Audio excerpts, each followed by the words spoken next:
What is an infographic? Also known as information graphic, it is a visual representation of information and data, portrayed in the form of a chart, graph, or other image accompanied by minimal text, intended to give an easily understood overview, often of a complex subject. The very first known infographic dates back to 1626. It used to depict the rotation patterns of the sun. 160 years later, infographics used to present statistical graphs and charts, introducing the very first pie chart into the world.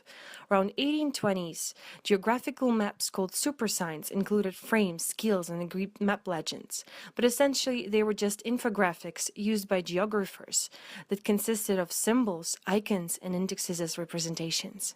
In Victorian England, a simple nurse used information graphics to persuade the Queen to improve conditions in military hospitals.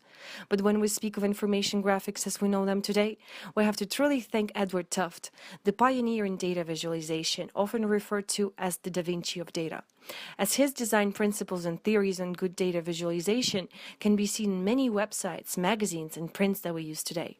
But why do we use them? All humans are essentially visually wired. 50% of our brain is involved in visual processing of information that we observe from our surroundings. 70% of all human sensory receptors are located in the eyes, and it takes essentially just 10 milliseconds for a human brain to understand the observed visual scene, 150 milliseconds to process a written symbol, and 100 milliseconds to attach meaning to it. Our brain's visual system allows us to identify trends and patterns in the information we observe. And in the age of information overload, our brain seeks for fast solutions in understanding the world that surrounds us. Today, we receive 5 times as much information as we did in the 1980s.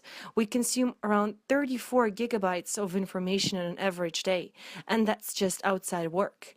The amount of the visualized information in literature increased in 400% since the 1990s, and a gigantic 9,900% increase of visuals on the internet, and that's just since 2007. Only 28% of words on a web page are actually read on an average visit. And infographics have proved to provide us information in a clear and quick way. Color visuals are proved to increase willingness to read and are labeled as more engaging information source. Visual icons on medical prescriptions increase the rate of understanding of the label up to 95%, and using a visual map to follow directions helps people understand their geographical orientation up to 300% better than people just following textual directions.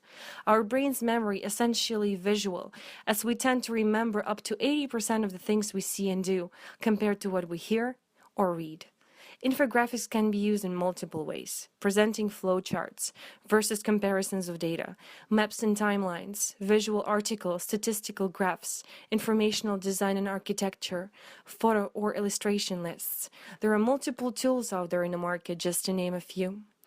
Also, according to the study conducted at Wharton School of Business, only half of the audience are persuaded by purely verbal presentation. Though if we add visuals to the same verbal information, we will persuade 67% of the audience. So we'd like to thank the 24 people in the audience for your attention. Created using Powtoon.